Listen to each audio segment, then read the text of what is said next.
You have worked very, very hard and you earned a lot of money, and now you want to buy a true luxury car, maybe the most luxurious one of all.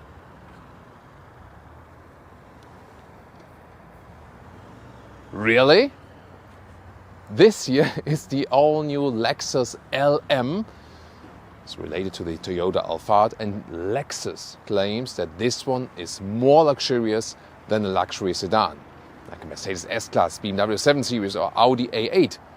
But is it true? We're going to find out with Thomas and Autogefühl in 4K, full screen, full length. Let's go with this front, which is, this is like, I can't really say it's screaming out, because it's more than screaming out. And it's not that it would need such a large cooling. They just made this one design-wise on purpose that way here. I usually never say that a car is ugly, because it's always a matter of taste or preference. But in this case, I really have to say, this is beyond ugly. I just have to say that. Sorry, Lexus. But it's just fact, isn't it? Or is there anyone out there who likes this one design-wise? Would be really curious. However, don't cancel right yet, because this vehicle is really super unique and interesting. It has things on the interior I've never seen before, and I'll take you all the way through that. First of all, on the exterior, 17-inch wheels, or these ones here. These are 19-inch wheels forged. 5.13 meters or 202 inches is the length, and this typical MPV style. 3 meters in wheelbase, so really long wheelbase indeed, and you can see also the height and just straight lines. This vehicle will be all about form follows function, that you have more space on the inside. And technology-wise, you will also get by standard an adaptive suspension, the AVS by Lexus. So really looking forward how that behaves driving myself and also being driven today. In the rear here, the light strip goes all the way through, and this is also the all-wheel drive version. How does it work? There's an electric motor at the rear axle, but it's only being activated when there is traction loss. So in the acceleration figure, it's 9.1 versus 8.7 seconds. If you compare front-wheel drive to the all-wheel drive version, all-wheel drive is standard for the EU market. So when you really slow it down, even then just a little bit, it's more in situations maybe like there's an icy road or something, and then the front axle loses traction, then more at the rear axle is being activated. Anyone? Turning indicators in the front, well, that one looks quite fancy. In the rear, this split here, interesting, so that the outside can stay even when the hatch is opened. And here's a contrast for you, a darker color, this super dark gray, almost black. In this case, of course, here the chrome accentuations are even more prominent when the vehicle color is black. So tell me, which one do you find more beautiful? As for the interior, today we'll start at the rear, because that is a special thing and you've never seen it. Oh, umbrella holders. I want to say you have never seen it before. First of all, it's huge handle to get inside, and this is like a first-class aircraft. Look at that. Wow. Hardly have ever seen something in a car, and that respect. Look at the other side. That just black field, it looks like. This is a 48-inch screen. We're going to take a look at that very soon. Oh, and here in this lower part, look inside, whoops. Here, look at that. This here is an actual fridge. That's also funny, right?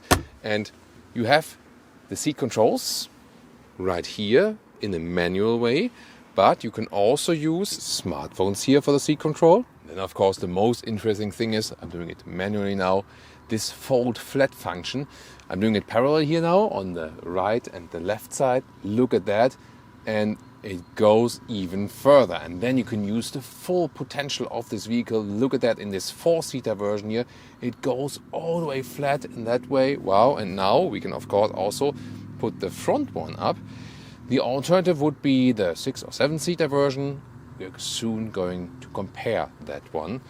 And here, now the front goes up. That looks spectacular, right? And here with 189 or 6'2", in this 4-seater version, I also have enough space that I can really stretch my legs out and now can begin to nap. Wow, That's actually pretty cool. And recently we had the Mercedes V-Class in this S-Class van edition. And there it was that the seat were not going that flat and you were kind of like sliding forward even in that sleeping position. Here you do not slide forward clearly.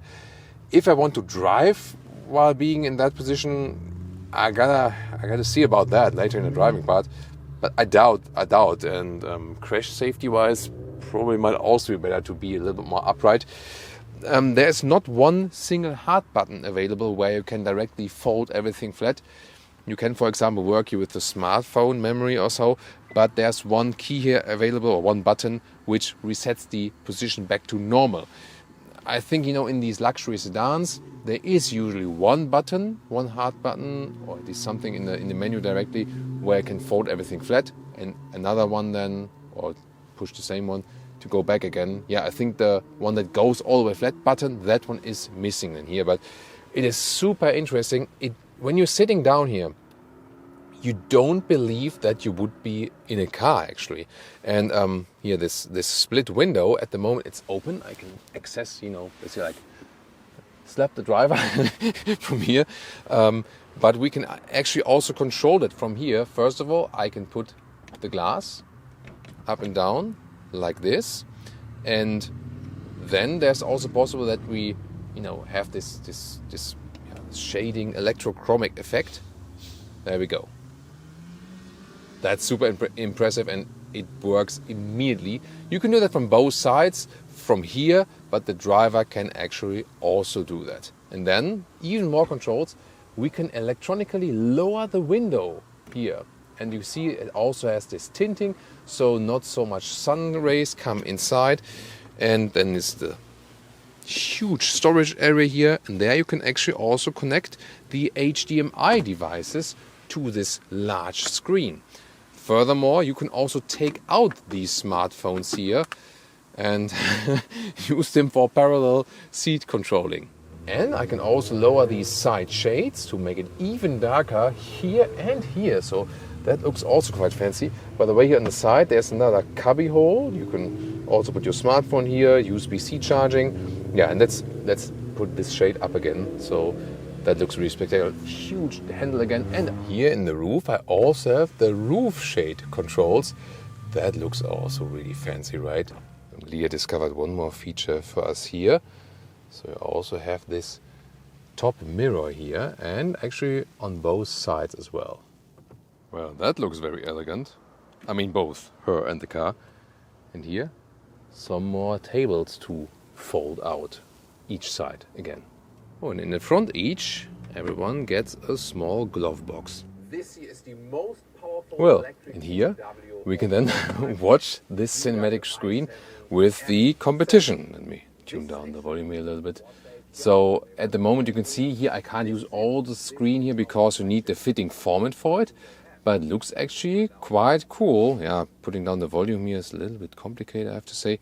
You can also adjust it here. This would be the full button, then the aspect ratio is actually not working. This is a little bit better than twin mode would actually be that you can have different content left and right. Yeah, or in this case both the same. Definitely super impressive to have such a screen in a vehicle, and the image quality and so on is really crisp. At the moment I have my laptop connected via HDMI. And here what's also possible, HDMI to Lightning adapter, or then USB-C for the all-new iPhone or for Android phones. Then you can also play your content from your phone. Of course, this then also works with streaming. When I have like streaming service, Netflix, whatever, on my phone, then have the adapter connected, and then I can also stream it on the screen, because the vertical format doesn't make too much sense here. Have you ever had the problem that you smashed yourself in the face with the rear hatch because you were standing behind the vehicle and then you were opening that huge hatch? Can happen especially with MPVs. Not here, because the opening mechanism is also here at each side of the vehicle, and then I can press this button and there we go, and it's opening. Takes a while, but then can I stand underneath it with 189 or 6'2"? Here yes, here no. And then let's take a look at the loading area here of the 4-seater, soon also comparison of the 6 or 7-seater. The width here is like more than 120 in meters or 47 inches, and you can see here a set of luggage, no problem at all. And the cool thing is that the loading floor here is quite even and very low. That makes loading in and out actually fairly easy. And the length here is some 70 centimeters or 28 inches. And I found this cubbyhole interesting. That's here for the decor number plates. So you hide the number plates underneath it, the fake number plates, you know, when fleeing for the police and you just pick the other one. And this is also a very nice picnic idea. I mean, when you open the rear hatch and use this one then here as a sun view or something.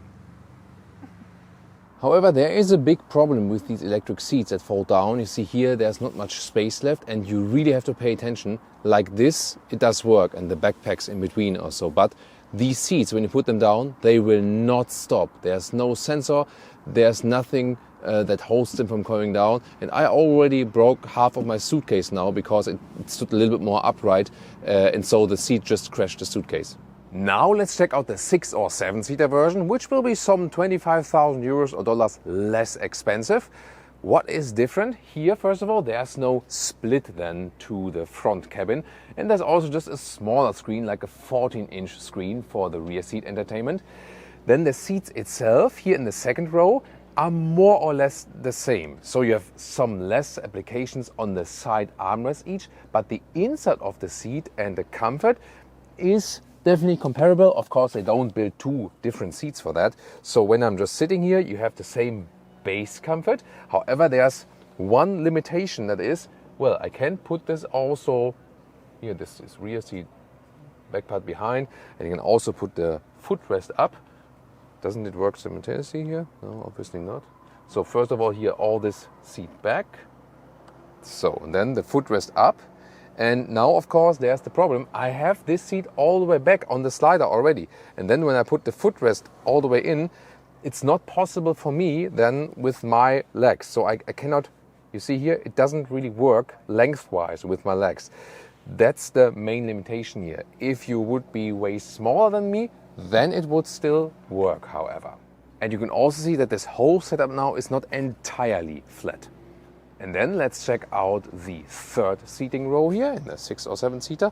Slide this one forward electronically, and then there's here this manual folding mechanism for the upper part. Then you can take a look at that already. And now you see why people always say 6 or 7 seat, because the outside seats are full. So you rather say 6 plus 1, because in the middle part you only see the head restraint, but it is theoretically possible, but not really meant for long distance. So let me get inside. So, and then having here the rear seat is also very soft and plush and so on. So the outside seats are also very comfortable, also fits headroom wise, no problem at all. And the seat belts on the outsides each, and here the middle part is a little bit stiffer. It is also somewhat possible, and the seat belt for that is hidden here in the ceiling. Yeah, and then you have to imagine when there would be like 3 Thomas next to each other, it might be a little bit too wide then. So that's why then 6 plus 1, the emergency seat here with this very interesting head restraint right there. And now, of course, another difference is the trunk. Let's now check out the trunk or the boot here of the 6 or 7-seater. And now it gets even more particularly funny. So this here, that way, third seating row, no space at all basically, just a little bit. But I can actually move them down or up. How do I mean that? First of all here, folding that one down like this. And now, I have never seen this. Look at that. So I fold them up like this, and then I'm being helped a little bit here by the vehicle. And so, there we go. We secure them each here on the left side. And I do the same also on the right side. And then it opens up everything here, 1,190 liters. So the most space that is possibly available. Yeah, I've never seen such a strange setup, but it definitely works. And then you have the same flat floor basically. Here, by the way, to secure some umbrellas is another, let's say, third-party idea. Well, the practical thing here with the rear compartment and this glass window, Leah can film me very well now that we can see the cockpit from there. And there we go, typical Lexus cockpit layout, 14-inch screen. You can see the CarPlay integration. Also go to the Lexus menu right here, or to the driving modes and so on. And still somewhat physical buttons at the screen, so they're kind of attached on the screen. This is like a very nice mix between a haptical feedback or tactile feeling here and the screen. Also here for the volume knob. Typical steering wheel, electric in and out, up and down. And we have some matte wood atmosphere here in the lower part, for example. And these are then the controls for the glass. And I can also apply this shade there. Digital instruments. You also have some setup possibilities here, so you can change it a little bit to your liking. The driver can open and close the doors from here, left next to the steering wheel. And very useful here to use the digital camera mirror, so when everything is closed, like the split glass in between and so on, you can still see the rear. Infotainment system, wireless Apple CarPlay is possible, or wired, and Android Auto only wired. Lexus system itself, it also has a car internal GPS, but of course Google Maps and Apple Maps would be better overall. And here, for example, hotkey to the driving modes, we'll test also later. Seat heating, seat cooling need to be activated here inside the infotainment. Shifting lever has this rather old school step system way. Then cup holders, adaptive. And then you have a two-side opening way, large box for all the clutter. Very comfortable front seating position as well, and with 189 or 602, plenty of headroom left. Animal skin only for today's vehicle. They also need to offer animal-free alternatives. This is the key fob here, and then door closing sound. Oh, actually quite interesting. But this one also in the front here has a soft close. Magic. And now we'll have a small break because the battery has just died on us. You have to admit, this, what we do here, is a special use case. We show all of the features and they are all electric consumers. However, this happened to me now, I think 3 or 4 times, and only in Toyota and Lexus vehicles of the newest generation.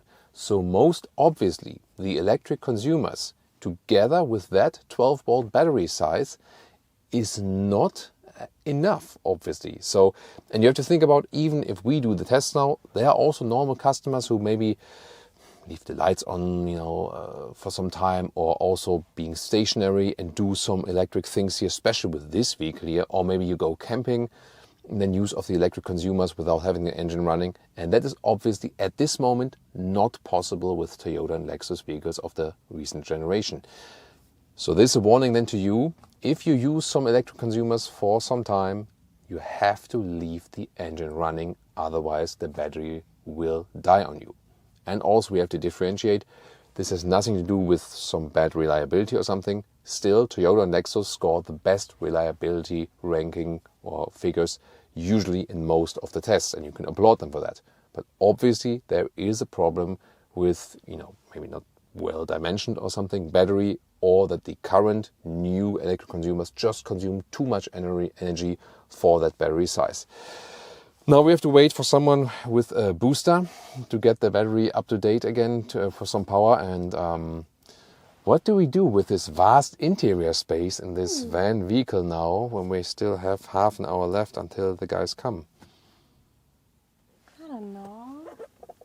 Engines. This here, a 2.5 liter naturally aspirated engine, inbuilt hybrid system, typically from Toyota, 4-cylinder, inline 4-cylinder.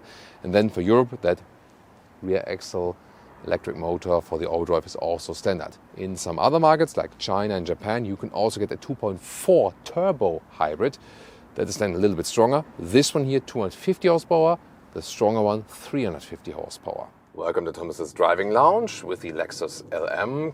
Completely different driving lounge here today with this MPV. And the first thing that comes to your mind when just starting this vehicle here, it feels astonishingly normal passenger car alike, and there you feel this passenger car platform, also with the same hybrid system as well. So I lift my foot off the throttle, EV mode, this small green symbol goes on, then I'm just all electric here.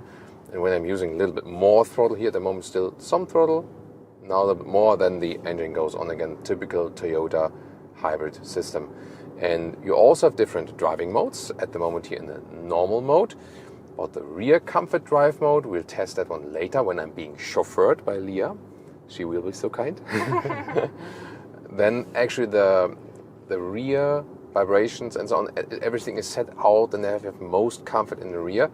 And here in the sport mode, everything is more set on attack. Here also the throttle input and so on. And when we're here now at 60 kilometers an hour, let's accelerate some out. Let's go. 80, 100. So it was like 60 to 100.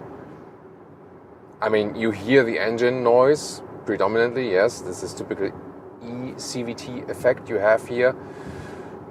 It's not as bad as it was like in very early models or something, but still it doesn't feel really sporty.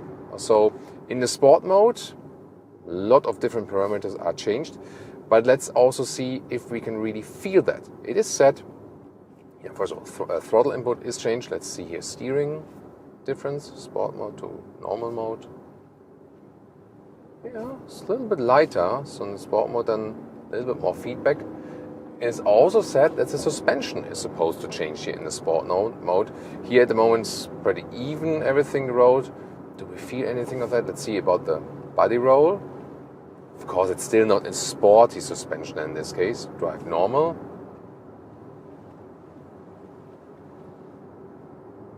Yeah, you see, she's just sliding around pretty much on these animal skin seats, so they don't offer so much support then. Would you say was a difference? Normal mode? Was it shaking much more? A little bit, yeah. So I think sport mode, yeah, maybe a little bit. But it's not that you would feel it would be a completely different vehicle or something. So most of the time probably you would always leave it in the normal driving mode and then just relax this silence here. 100 kilometers an hour or 60 miles an hour approximately, and feels super effortless. And usually when you're driving these MPVs, it's always very loud and you feel like kind of noisy. Yeah, they have this cool upright driving position and they are a lot of fun and have a lot of character, but they hardly convey this true luxury experience. But here they work a lot with passive noise cancellation and active noise cancellation, and you do feel that. Now 120 kilometers an hour, 70 miles an hour approximately, and it is super, super silent in here. About the active noise cancellation, I'm not always the biggest fan of that. Here they try to do it in a more subtle way, because when you have too much active noise, I think I have to go to next one. So when you have too much active noise cancellation, you might feel like, oh, there's like a vacuum next to your ear. Here I think they found a balance. To me personally, in this topic I'm kind of sensitive. I hear that a lot, so I feel like just a slight tone of vacuum. But talked to Leah earlier about that, and she said, you don't feel that. No, so she's fine with that, and she can hear and see definitely better than me. So yeah, she's definitely, and also smell better than me. So actually her senses are more up to date than mine. Yeah, probably I've already experienced too much in my life, so the senses go down at some point. But still, so I feel like a little bit vacuum effect from this active noise cancellation, but not too bad that it would be super unpleasant. She's fine with that. And the overall result is really that you have a passenger car feeling. It is just as you would be driving a luxury Lexus SUV, with the difference that you have this, huge space there in the front, and that of course gives you this MPV feeling. But the only MPV feeling you really get is more from this layout of the vehicle. The things you obviously see. From the other things you feel and hear and experience in this luxury or premium sense, it is really almost, I would say, the least MPV feeling I have felt so far in an MPV. And that's a very, very astonishing thing to achieve. Now on the motorway, and also when we had the recuperation a little bit, we got some more energy into the battery, and now I can drive in the all-EV mode once again. This 2.4 turbo hybrid, by the way, the stronger one, available, as I said, in different markets like Japan and China. This one here, the 2.5, which sounds more powerful, but it's less powerful. So this one 250 horsepower, the strong one 350 horsepower system output. But this one I think is enough for the vehicle. The other one maybe when you have the 7-seater and you really drive with 7 people, maybe that. But usually this engine will be actually enough. And it's also used in other Lexus vehicles. And at the end of our driving cycle, we can also tell you more about the concise fuel economy, which is usually, as we know from Toyota and Lexus, actually pretty good. So steering feeling is overall actually quite light. As I said, in the sport mode, a little bit more resistance, but you have no dead zone area. It is meant more for running straight, but you have a good feeling overall for the vehicle. The only thing is maybe getting used to, you cannot do like a good shoulder view here, especially in that interesting. I don't know, maybe is that usual? Maybe our Polish friends can help us. Yes, of course, also the country of my names, my surname's origin. Yeah, but that was a couple of generations ago. But maybe our Polish friends can help us if speeding in Poland is a thing, or if it's are there strict traffic laws? Should I obey the law like in Sweden or something, or where it's really really strict, even 1 kilometers an hour plus, or is it more like whatever, drive like you want? Yeah, looking forward to these comments there definitely. Here once again, lift my foot off throttle, recuperation, EV mode. And this electric moment always also fits to the whole smoothness of the vehicle. That's pretty cool, definitely. So yeah, I'm still astonished how little this feels MPV. Yeah, just as I said here, the shoulder view, I can't see anything, so I have to rely on the large side mirror. There's also the blind spot monitor feature included here, and that is also super necessary because that protects you against anything that you can't see when you're turning left or right or so. And also very important here, this top mirror, you can see through the digital camera there, and that is super helpful because when I use it in a normal way, it's like you watch through the glass then, and then there's reflections. I mean, if the glass would be down, then I could see something in the rear, but then there are like the huge second row seats, so definitely in this case better to have the digital mirror and really see the camera image. And now let's put to the sport mode and let's hit this corner here. Some roll, but not too much. Accelerating out. Wow, it really feels astonishingly sporty considering, so you don't feel that you would be driving a heavy vehicle. And remember, this one here is at 2.9 tons, so almost 3 tons of weight I'm moving here, and you really don't feel that. A little bit more uneven ground. Still, although we have the larger 19-inch wheels here, suspension is evening that out very well, even here in that sport mode. So overall, I'm really impressed by the whole driving feeling. So relaxed and silent at the same time. It doesn't feel bulky or heavy, so that's really astonishing that they managed that. Here another aspect. Yeah, always when you see like signs like these, it's always great for car enthusiasts, of course. So still in the sport mode, 60 kilometers, 70 kilometers an hour. Wow, it's actually fun to drive this one. Suspension, even in sport mode, is evening it out very well. And I don't feel that I would need to slow down so much or so, just in case. See, of course, now the weight is pushing us out a little bit, but nice. Here you hear that sound from the eCVT, of course, that's not super pleasant, but the whole, chassis feel and body roll is not really that extreme. Wow, the beautiful road. So interesting. Yeah, I mean, there's no pavement here. Interesting that you can really have fun driving this one. So how's it to the passenger when when I'm driving a little bit faster now? It's okay. Yeah. Because that's always a good measure. When you're getting sick as a passenger or something, then something is off as for G-force and so on. And then of course they try to manage at least to reduce G-force and vibration, especially for the rear passengers. But does that work? Shall we switch?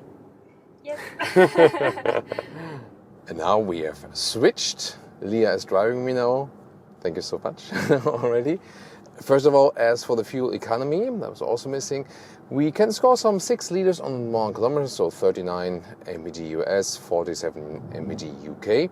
And when you're sitting here in the rear, it is really a completely different feeling than we've compared to this luxury sedan style. You sit so upright, you more have the feeling you're sitting on a chair at home, actually. Of course, you feel that you're moving, or maybe like in this plane seat, but definitely this does not feel anything car-like here in the rear when you're driving. And I was afraid at first that the G-forces might be a little bit too much because you sit higher than in a low-sitting sedan, but that's definitely not bad at all. By the way, here this window, if it's up or down, you can also put it up, doesn't do much as for the noise, so it's not louder with the window down. In general, it's very silent, and also when someone is speaking in the front, you can hardly hear that actually. So then you always have to, can you speak up? Then I can actually hear you. Of course I can always close and open the shades from here, everything also while driving, also the side shade. So very easy and straightforward controls actually. And there are also the different driving modes. So at the moment we're in normal driving mode. Now Leah can switch to the rear comfort driving mode. There we go, yeah, she got it. And this is supposed to reduce the vibrations in the rear especially. And I mean, here the road, there are some bumps in there. Do I feel any difference? No. I mean, it's fairly comfortable overall, also suspension-wise. Can you do now some slalom, like a little bit right and left? Okay, rear comfort. Woo! Yeah, she's into racing, right? Now go to the normal mode again. There we go. Wow, oh, that's a difference. Indeed. Interesting. So, especially when you go slalom, like right and left, you let the car tilt, then the rear comfort mode keeps the car more upright and the G-forces are being reduced. That's the main thing you do actually realize when switching that mode. And of course, what about the flat down seats here? So yeah, I said it's not good that I don't have like a single hotkey for that, and also I cannot do that simultaneously. So when I put down this one here to the rear and I want to put the legs up simultaneously, that doesn't work. So I have to put this one all the way to the back first, and then I have to go there with the legs. Takes some time, and it's also not that comfortable to do it now and here. Then I have to reach over and do it with the legs. And yeah, I was really looking forward, how is it in driving, especially when I'm then in this, whoa, back position. Now I can't see anything from the road. I can see just something in the sky and so on. And wow, that's super unusual. Yeah, I mean, when the road is not that even, it feels super weirdo. But I mean, just think about, you take a nap now and you wake up when the journey is done or something. I also have to recheck with the engineers what about the crash safety test then here in this case. But actually, that works. And you also don't slide that much like forward like you do in the Mercedes V-Class in this executive thing. But when the road is a little bit bumpy, then it's kind of weirdo when you're, like this in this position. Some of you might remember, so when I was a kid, there was sometimes even no seatbelt in the rear of the vehicles, and it was, that was legal actually.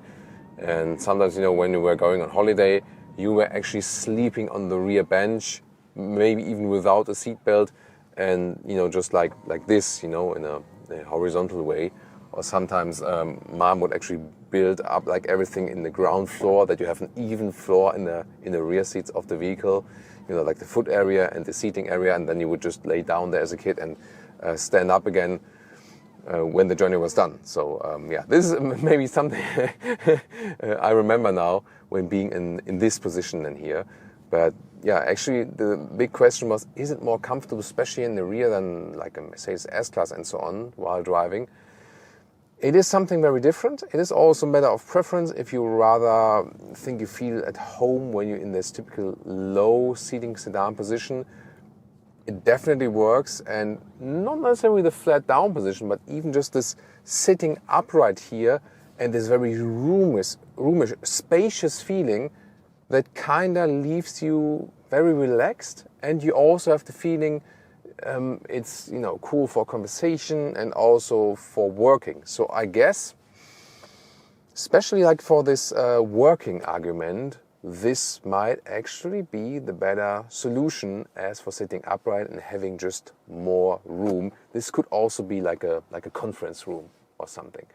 But if you want to compare it now to the Mercedes S-Class or the V-Class in the executive version, see you there.